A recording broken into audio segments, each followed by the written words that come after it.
मुअज़्ज़ज़ नाज़रीन अस्सलामु अलैकुम। नाज़रीन, इस वीडियो में हम बात करेंगे इंग्लिश उस्मान के सीजन 4 के एपिसोड नंबर 74 के बारे में और ये इस बोलम का लास्ट पार्ट है। इस लास्ट पार्ट का आगाज करने से पहले आपसे रिक्वेस्ट है कि आप हमारे बैकअप चैनल SW एक्सप्लेनर को लाजमी से सब्सक्राइब कर लें, क्योंकि इस चैनल पर ऑलरेडी 2 स्ट्राइक्स आ चुकी हैं। तो अगले हफ्ते तक पता नहीं क्या कुछ हो जाता है और हम कोशिश करेंगे कि ट्रेलर जो है वो सेकंड चैनल पर अपलोड करें SW एक्सप्लेनर को, तो आप उसको लाजमी से सब्सक्राइब कर लें। तो चलिए वीडियो का आगाज करते हैं। इस एपिसोड की शुरुआत में आप देखेंगे जंगल में फ्रूदी और दान की सरबराही में बाजंतीनी स्पाई सामान गार में पहुंचा रहे होते हैं और दान फ्रूदी से कहता है वो हाफजों की तादाद में इजाफा करो। यह सुनकर फ्रूदी कहता है कर दिया है मैंने गुजरगांव में आदमी खड़े कर दिए हैं जो फौरन खबर पहुंचाएंगे। इस पर दान कहता है अपनी आंखें खुली रखना फ्रूदी, उलोफ के अहकामात सख्त हैं। इसके साथ ही मलून खातून सिपाहियों के साथ वहां पहुंचती हैं और उनकी जानिब बढ़ते हुए कहती है सिपाहियों हमला, अल्लाह की जात हमेशा रहने वाली है। इसके साथ ही दोनों तरफ के लोग एक दूसरे पर चढ़ दौड़ते हैं और एक जबरदस्त जंग का आगाज हो जाता है। और हान दान पर हमलावर होता है तो दान कहता है क्या बच्चे मैं तुम्हें याद हूँ? तो रहान कहता है मैं तुम्हारी जान ले लूंगा कुत्ते। ये कहते साथ ही वो दान का मुकाबला करने की कोशिश करता है, जबकि जरकुता एक गोरबजाल पर मलून खातून मुसलसल बाजंतीनी सिपाहियों को मौत के घाट उतारे होते हैं। इसी लम्हे तुर्गुत सिपाहियों और सदरान के साथ वहां पहुंचता है और ये सारा मंजर देखने लग जाता है। तुर्गुत को रुका हुआ देखकर सरदार उरास कहते हैं तुर्गुत साहब हम किस चीज के मुंतजर हैं। इस पर तुर्गुत कोई जवाब नहीं देता और मुसलसल उरहान को लड़ते हुए देखता ही रहता है। इसी लम्हे गार से मजीद बाजंतीनी सिपाहियों के बाहर निकलने पर तुर्गुत के सिपाही आगे बढ़ते हैं तो तुर्गुत उन्हें रोक देता है और उन्हें देखकर उरहान कहता है इन्होंने जाल बिछाया मीजान, ये हर तरफ से आ रहे हैं। मलून खातून भी बड़ी बहादुरी के साथ बाजंतीनियों का मुकाबला कर रही होती है, जबकि उरहान भी अकेले कई बाजंतीनी सिपाहियों को मौत के घाट उतार देता है। इसी लम्हे मलून खातून को बचाते हुए तुर्गुत मैदान जंग में कूद पड़ता है। तुर्गुत को देखकर मलून खातून कहती है तुम गलत तरफ हो तुर्गुत, दुश्मनों की तरफ से लड़ो। जवाबन तुर्गुत कहता है मैं हर उस शख्स के खिलाफ खड़ा हूँ जो तुर्कों के खिलाफ है। तो मलून खातून कहती है तुम्हें जहाँ पे फायदा नजर आता है तुम वहीं पे खड़े हो जाते हो। जवाबन तुर्गुत कहता है आप इस तरह सोच सकती है। ये कहते साथ ही तुर्गुत बाजंतीनी सिपाहियों पर टूट पड़ता है और एक ही हल्ले में कई बाजंतीनी सिपाहियों को उधेड़ के रख देता है। तुर्गुत के जांबाज भी एक लंबे अरसे के बाद मैदान जंग में अपने हथियार साफ कर रहे होते हैं। सूरत हाल को बिगड़ता हुआ देखकर दान चिल्लाते हुए कहता है सामान जला दो,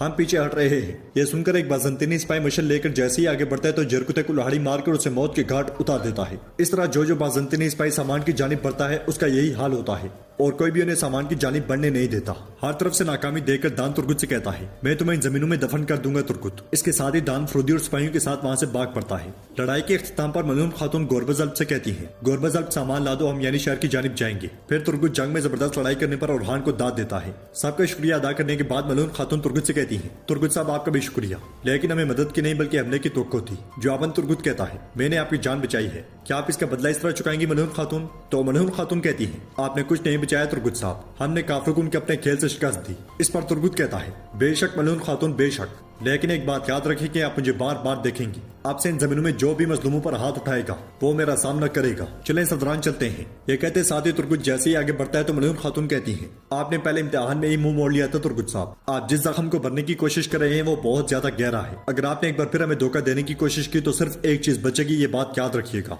जवाबन तुर्गुत कहता है आपको धमकाना पसंद है, ऐसी कोई चीज नहीं जिसका बदल मौजूद ना हो। जब तक मकसद एक है क्यादत कोई भी कर सकता है। ये कहते साथ ही तुर्गुत वहां से चला जाता है। उधर कपड़े से ढकी एक घोड़ा गाड़ी कोनिया की गलियों से आगे बढ़ रही होती है। घोड़ा गाड़ी के अंदर उस्मान साहब सुल्तान और सिपाहियों के साथ छुपकर बैठे होते हैं। इसी लम्हे हवेली सिपाहियों के साथ उनके पास से होता हुआ आगे निकल जाता है और काफी देर आगे बढ़ने के बाद हवेली के बाहर पहुंचता है। मगर जब हवेली का दरवाजा खोलकर देखता है तो अंदर लाशों के अंबार लगे होते हैं। ये देखकर हवेली अपने सिपाही को सुल्तान की कमरे की जानिब भेजता है और सिपाही वापस आकर कहता है मसूद नहीं है। यह सुनकर हवेली ताहे गुस्से में सिपाहियों के साथ हवेली के अंदर चला जाता है। इधर यानी शहर में सुल्ताना बाला खातून से कहती है हमने देखा कि सर गिर जाए तो जिस्म बेकार हो जाता है। उस्मान साहब चले गए और यानी शहर अफरा तफरी में है, लिहाजा आप इसकी हिफाजत नहीं कर सकी बाला खातून। जवाबन बाला खातून कहती है जब उस्मान साहब यहाँ पे थे तो हमने तिजारत को बढ़ाया वालदा सुल्ताना। तो सुल्ताना कहती है मैंने सुना और मैंने आपकी बात नहीं की। तिजारत मलून खातून संभाल रही है लेकिन पूरा बाजार अफरा तफरी में है और वो यहाँ नहीं है। यह सुनकर बाला खातून कहती है मलून खातून अपनी पूरी कोशिश कर रही है, ये मसला।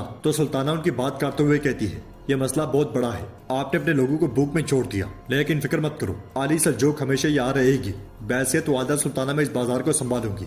यह सुनकर इसी लम्हे वहां पे पहुंचने वाली मलून खातून बुलंद आवाज से कहती है और मैं इसकी इजाजत हरगिज नहीं दूंगी। मलून खातून को देखकर बाला खातून और आयशा के चेहरे पर मुस्कुराहट आ जाती है और सुल्ताना मलून खातून से कहती है आखिरकार आप तशरीफ ले आए, लेकिन अगर आप इसकी इजाजत नहीं देती तो कैद पड़ जाएगा। मैं इस तिजारती निजाम को ठीक कर दूंगी जिसे आपने अपने हाथों से तबाह किया। फैसला आपका है, अभी लोग आपके सामने हैं, अभी लोगों के सामने बताएं। बाजार की हाकमियत मेरे हवाले करो ताकि मैं अपने फरमान के साथ तमाम कार्रवाई यानी शहर लाऊं। लेकिन अगर आपने ना दिया तो आपके लोग कैद की तरफ बढ़ेंगे। फैसला आपका है। यह सुनकर मलून खातून गुरबजल्ब को आवाज देती है तो गुरबजल्ब सिपाहियों के साथ सामान से भरी घोड़ा गाड़ियां लेकर बाजार में दाखिल होता है। ये देखकर बाला खातून बहुत खुश होती है और बाजार में मौजूद तमाम लोगों के चेहरे खुशी से खिलखिला उठते हैं, मगर सुल्ताना का चेहरा लटक जाता है और लोग मलून खातून को दुआएं देते हुए कहते हैं, मलून खातून अल्लाह आपसे राजी हो। फिर मलून खातून सुल्ताना से कहती है, अच्छी तरह देखें वालदा सुल्ताना धोखे में ना पड़े। बाजार और यानी शहर हमारी हाकमियत में है, हमारे पास किसी को देने के लिए कुछ नहीं।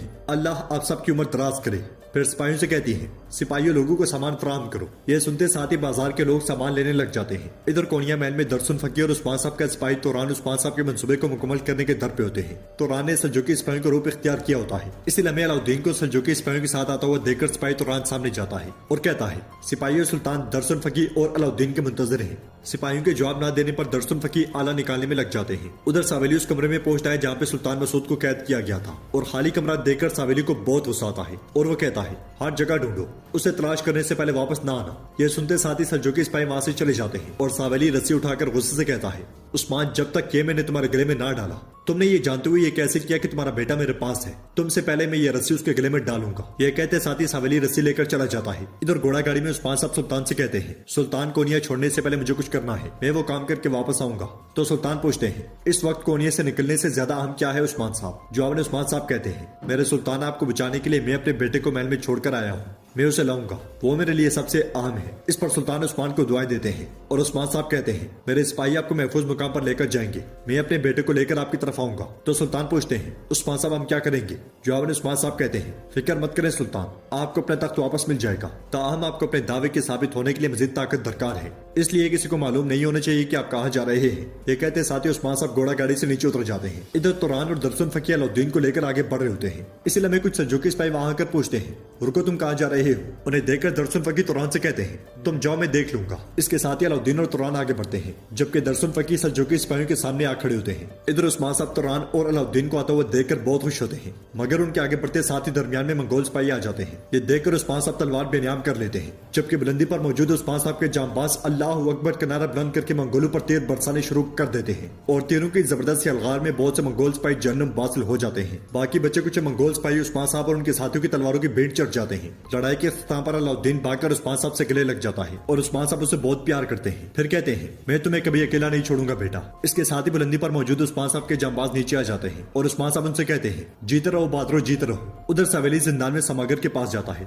उसे देखकर समागर कहता है, क्या सुल्तान को एहसास हुआ कि उसने गलत किया है? तो सावेली कहता है, उस्मान मसूद को भगा कर ले गया। यह सुनकर समागर गुस्से से कहता है, अगर तुम उस बेवकूफ बच्चे को काबू कर लेते तो ऐसा कुछ न होता, तुम्हारे सामने उसने मुझे जिंदान में फेंक दिया। गजन खान का गुस्सा कोनिया को जलाकर राख कर देगा। तो सावेली कहता है, खान कोनिया को जलाने से पहले हमसे हिसाब लेगा, अब तुम उन्हें ढूंढोगे समागर, तुम मसूद और उस्मान दोनों को कत्ल करोगे। इस पर समागर पूछता है, क्या वालदा सुल्ताना जानती हैं? जवाबन सावेली कहता है, कुछ भी नहीं, मैंने अभी उनके लिए कासिद भेजा है, तुम उसकी बिल्कुल फिक्र ना करो, तुम बस ये सोचो कि तुम उस्मान और मसूद को कैसे मारोगे। यह सुनकर समागर कहता है, मैं गोग टिंगरी की कसम खाता हूँ कि मैं उन दोनों को तबाह कर दूंगा। शानदार मंगोल कमांडर समागर। यह सुनते साथ ही सावेली वहां से चला जाता है। कि इसके आखिरी मंजर में हम देखते हैं कि उस्मान साहब अपने सिपाहियों और सुल्तान के साथ सरपट अपने घोड़े दौड़ा रहे होते हैं और वो सब मुसलसल आगे बढ़ते ही चले जाते हैं।